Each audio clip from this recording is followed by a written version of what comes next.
Welcome to Arts Talk TV. We're putting a spotlight on creativity.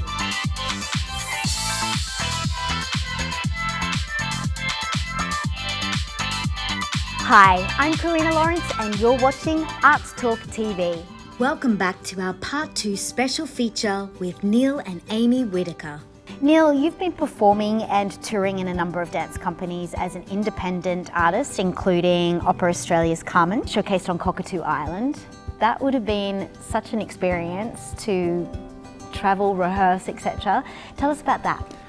Choreographer Shannon Burns, who was a very dear friend of ours, and she got offered the opportunity to take something as foundational as the opera Carmen, and this wonderful director who had a wonderful spin on it, who said, "Oh, I wonder if we took Carmen and turned it into a rock concert instead of the traditional opera," and then found Shannon, thankfully, and then Shannon found all of us and said, "Let's give it a go." But it was particularly challenging because it was an outdoor open air opera on an island that was covered in dust, and and it was ferries to work every day. It was 6 shows a week. And so some of these extremely famous opera singers, and they were getting ready in a tent. I've never seen anything like it in my life. We had motorbike riders, and they got on the stage with us, and I was within meters of this motorbike rider, freestyle motocross rider, screaming at him, "Yeah!" That was all part of the character. Yeah, There's just like these really kind of crazy characters. So it was a 7:30 show, and sun was out, so all the lights didn't really work, and it didn't matter. And then as the show went on and the story got more complicated, and it quite literally got darker and darker and darker.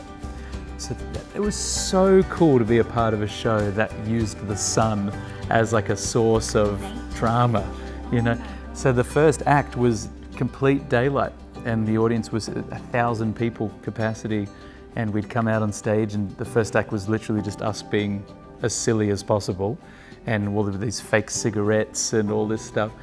And then every night I would watch the sunset, and we'd be side stage waiting for the second act to begin, and I would watch the sunset behind all these sailing boats and yachts and all this stuff. I thought, what is my life? How extraordinary. Yes, it was an ambitious move by Opera Australia, but I really I appreciated the action, because they're just trying to make something like opera which can lend itself to being a little bit traditionalist, and they took it to a place that was more accessible to more people, motorbikes and fireworks, and the dancing we got to do, the choreography that Shannon gave us was proper stuff, like really hard stuff.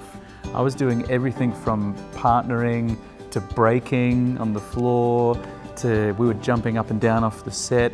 The whole show started by running through a car and then just sliding across it was wild. Okay, so Aimee, you're the founder of Dance Plus Australia. It's dedicated to strengthen the way the dance industry connects and grows, as well as you've developed a program called Design Your Career, and that supports performers who are starting their career in the entertainment industry.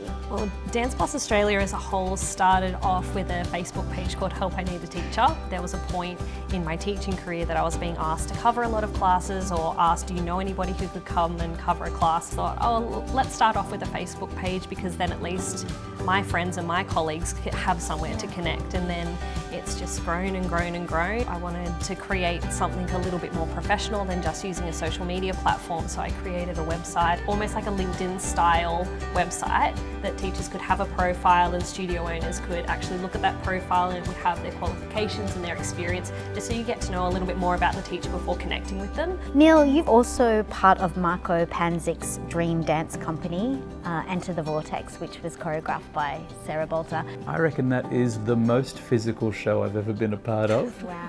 And particularly because Sarah is like our mentor, one of them at least. Yeah. She threw everything at that show that she could, and Marco facilitated all of it wonderfully. There's one point where a very dear friend of ours, Eden Petrovsky, and her and I were attached by an elastic band and a harness, and I quite literally just threw her around the stage. And every night just before we'd run out, we'd just stand together waiting for our cue, and I'd be like, "Okay, you ready, mate?" And she'd go, "All right, let's go." It was wild. Such trust. Such trust. Yeah. We got to do the show in New Zealand, which was really special. It was the first time the company had gone international. Sarah's stuff is just iconic. And and I think it should be all over the world more than it already has been. Okay, you're also involved with Lucy Doherty's Dancing for Jane, and you've been part of Stephen Tennis's production of the We Are, and also working in Jack and the Beanstalk with Bonnie Lithgow pantomime. I was just about to quit dancing, and Lucy had found out about her mum, and I remember her asking me to be in a piece of hers for a showcase evening. And I said to Aimee, I'm like, I'll do this, and then I think I'm done. And at that point in my career, I had experienced more no's than I can remember. And she really kind of swept me up at the right time, and she celebrated the hell out of me on that show. She gave me a whole solo, and I remember her telling me, just so you know, this is the darkest part of the entire show. And she'd given me my intention, and she said, we're not going to choreograph it, I'd like you to freestyle it every single night. And she brought me back, and I kept dancing after that. And then Stephen Tanos's We Are show was a party. Also did a solo in that show where the two of us were in a studio together for about 3 hours. He'd say, can you do this? And I'd do it, and he'd go, oh my gosh, you can do it. And then that was wild. That show was just an absolute, just entertaining, just what he does so beautifully. And then Jack and the Beanstalk was very similar in terms of, they said, we just need you to go full Neale. They put me inside a cow, was one thing they did. Daisy Buttercup. So I played the head of Daisy Buttercup, and the butt was Mick Stone, who I love dearly. And I had met him in a few different, like in the industry, everyone kind of knows each other in a way. And we worked out the full extremes of that character. And Bonnie, the producer and the director, she said, you can do whatever you like. And every show we went out on stage and Mick would say, let's try this tonight. And then I'd say, oh, we should try this tonight. And sometimes we'd do it during because we could talk to each other. I was puppeting the face, the eyes and the mouth. Crazy. I remember crying inside the costume with laughter. Some of the things we got away with.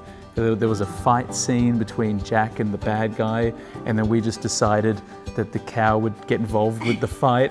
And I remember the bad guy saying, Daisy, calm down, trying to make it work. And I just thought, we're going to get in trouble for sure. We just never did. Bonnie was like, you're so funny. You're obviously a passionate teacher, Aimee. You've got incredible qualifications, RAD, Advanced Diploma of Dance, Diploma in Dance Teaching and Management, TAE qualification, and a Pilates instructor. My qualifications come from just wanting to learn and better myself, and to have more knowledge to put to good use. And I think with those qualifications and with the experience I've had, I've also had opportunities to meet some pretty special students and other teachers that I've supported, whether it be mentoring a teacher through their RAD certificate or supporting somebody with the decision to also become a Pilates instructor. And just listening and talking to people, I think, is a really important part of strengthening our industry. From when you're 5, 6 years old, you're learning in a very structured environment, and that includes full-time as well. A space where they could connect with each other, they could connect with other industry professionals, and just gently guide them into their first year in the industry, rather than have them feel like they've done their grad, they've had this incredible experience at the end of the year, and then they come into the following year and feel like they're by themselves. You're not only dedicated to the future generations of dancers, but also teachers, and you've launched Dance Plus Media.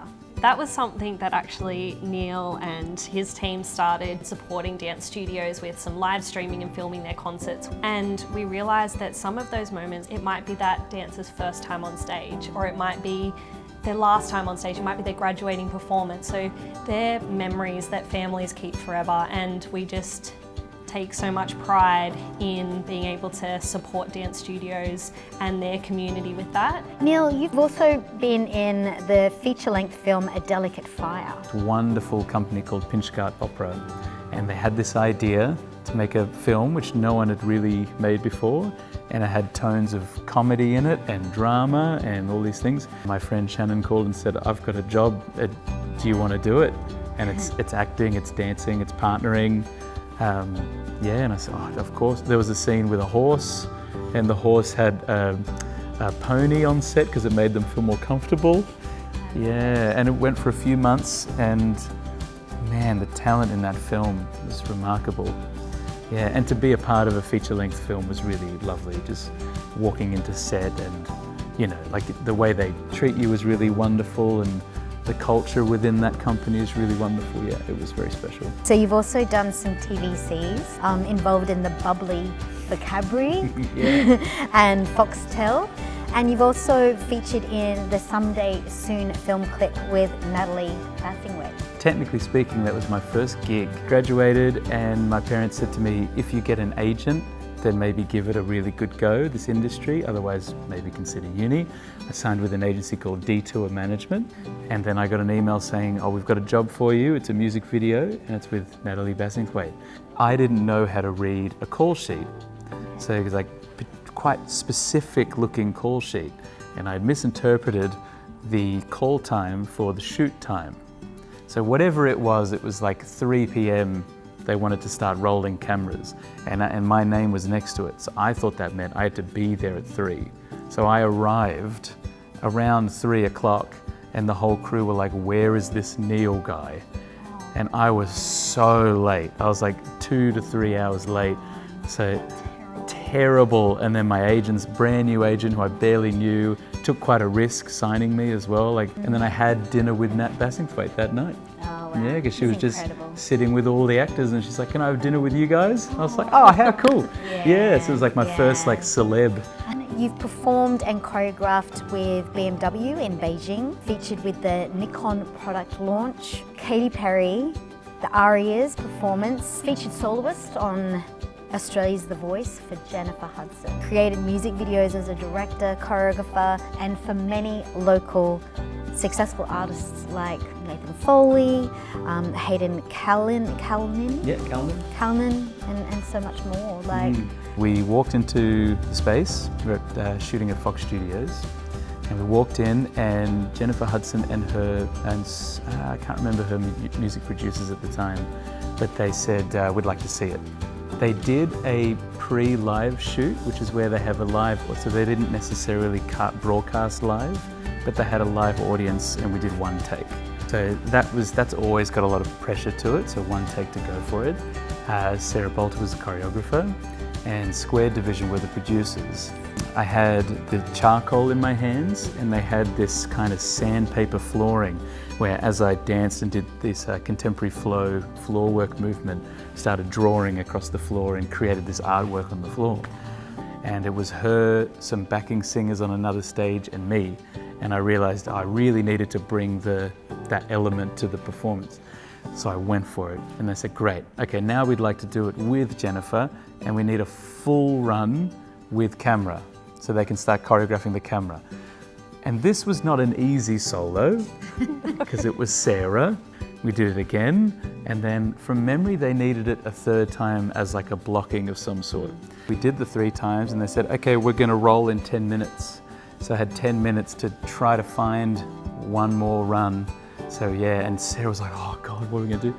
And then we went out and we did it, and one of the most beautiful moments was Jennifer got a standing ovation.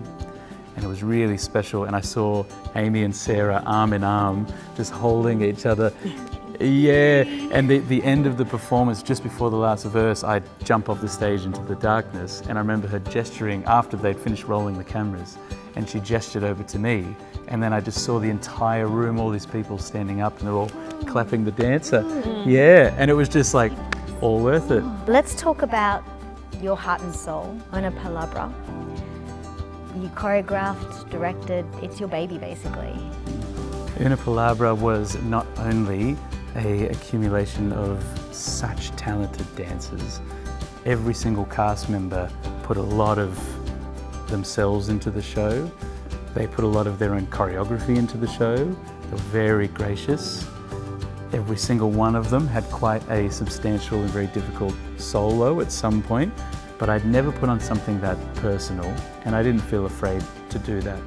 But having funding to pay the dancers along the way was something that is often seen as impossible. And yeah, with a lot of hard work and a lot of very generous people, we managed to do it. What does it mean?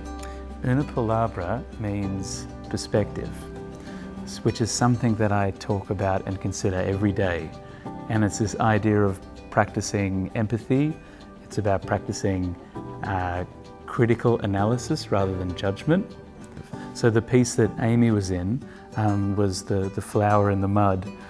And Pete's mud solo we took it quite literally, and we made it very harsh and heavy. And Aimee's solo was the other end of that spectrum, so it was very beautiful and very elegant, very controlled. And then when we put them together, it created this duet. So it was the same two solos, but the puzzle pieces all meshed together. And the comment I was trying to make as a director was that I actually think not enough props are going to the mud. Because without the mud, without all of that, the earth and the nutrients and everything, there's no flower. That was one that felt very articulated for me, because it's a lot of, there's, like that person's not very nice, you'll hear sometimes. And then these days I try to practice more empathy and a bit more emotional intelligence and think, are they not nice, or are they just going through something right now? And maybe they need someone to go like, are you okay? We've got a little fun segment called the Shutter Speed Challenge. Okay. And because there's two of you, let's just make it a fun game. Last song you listen to? Give You Blue by Alan Stone. You'll Be Back from Hamilton. What's your favourite thing about being creative? Freedom. Connecting. Person you'd most like to meet? I'd really love to meet Margot Robbie. I think she'd just be cool. Yeah, and she's had quite a journey too. Albert Einstein, if I could. Wow. That would be unreal. Okay, we'll be fancy with that. Yeah. What would you ask him? How do you feel about the arts? Because he quite passionately believed in the arts. What would you ask Margot? I would ask her, where does she get her self-motivation and determination from? Last piece of art that really affected you? I bought a piece of art by a visual piece of art by a local artist named Madame Damon, and I helped her curate a art installation night at the Studio Sydney group. And she was trying to offer me some money to help her, and I said, no, I'm not interested. And then she had a tiny little piece of art, literally about that big, and it had a little plaque underneath it, and it just said Ty, which is our son's name. And I said, why does it say Ty? And she said, I don't know, I just wanted to call it Ty. I'm like, that's my son's name. And then she said, well, you have to have it. Mine's a visual arts piece as well. One of our students, Nikita McDonald, she created 3 works based on her roommate Casey. She writes poetry, and the artworks were based off Casey's poetry. If you had to label creativity with a colour, what colour would you choose? Blue. Red. Interesting. What would you miss most about the arts? The risk. Yeah.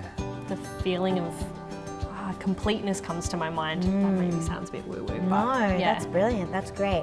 What's on your bedside table? A phone charger, my teddy bear Wolf, and my favourite cup, which I call the butt cup, because it's got a little butt on it. It does. Cute.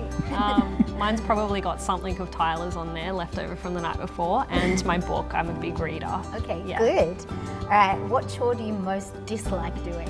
Shopping, the groceries, going supermarkets, it's not for me. Yeah, probably emptying the dishwasher. Okay, Ty, that's going to be his job, his first chore. Yeah. Okay, in one word, what does the arts mean to you? Inspiration, I think. Place of belonging. Beautiful. Guys, seriously, it has been such an honour for me to sit across and just listen to your incredibly unique, passionate, genuine journeys, and seeing the two of you connect and the way it intertwines. It has been such a treat. So thank you so much for coming onto the show and sharing your wisdom and just your beautiful authenticity and passion. It's really been such a gift, I think, to everybody. So thank you. Thank you so much.